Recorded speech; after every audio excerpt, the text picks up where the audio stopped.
job was to take this metal folding chair and just smash it against the wall next to his head. He was faced against the wall with his nose touching the wall, while a fellow soldier screamed the same question over and over again. No matter what his answer, my job was to slam the chair against his wall.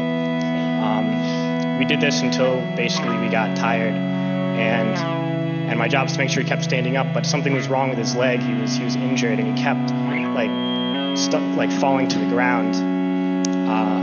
And the sergeant in charge would come and tell me to get him up off his feet.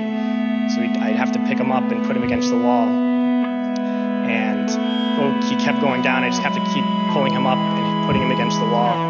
And my sergeant came along and he picked him up and slammed him against the wall several times. And then he left, and when the man went down on the ground again, I noticed blood pouring down from under the sandbag.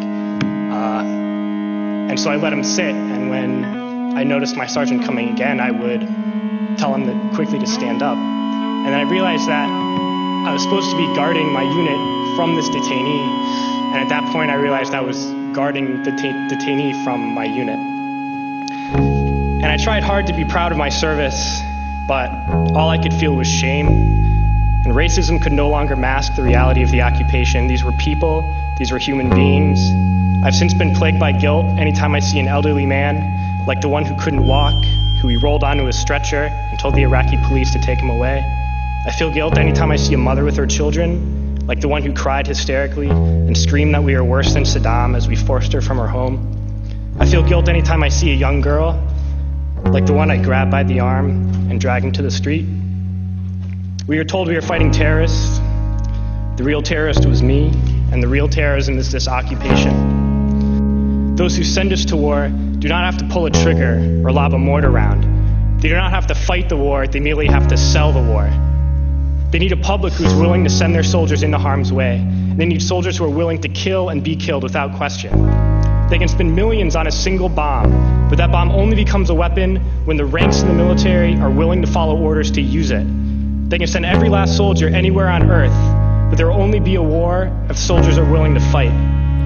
We lose limbs, endure trauma, and give our lives. Our families have to watch flag-draped coffins lowered into the earth. Millions in this country without health care, jobs, or access to education must watch this government squander over $450 million a day on this occupation.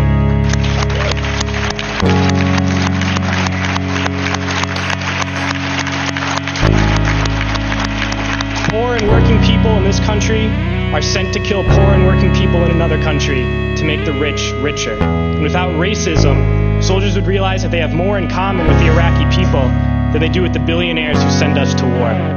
I threw families onto the street in Iraq, only to come home and find families thrown onto the street in this country. The enemy is a system that wages war when it's profitable. The enemy is the CEOs who lay us off from our jobs when it's profitable. It's the insurance companies who deny us health care when it's profitable. It's the banks who take away our homes when it's profitable. Our enemy is not 5,000 miles away. They are right here at home. If we organize and fight with our sisters and brothers, we can stop this war, we can stop this government, and we can create a better world.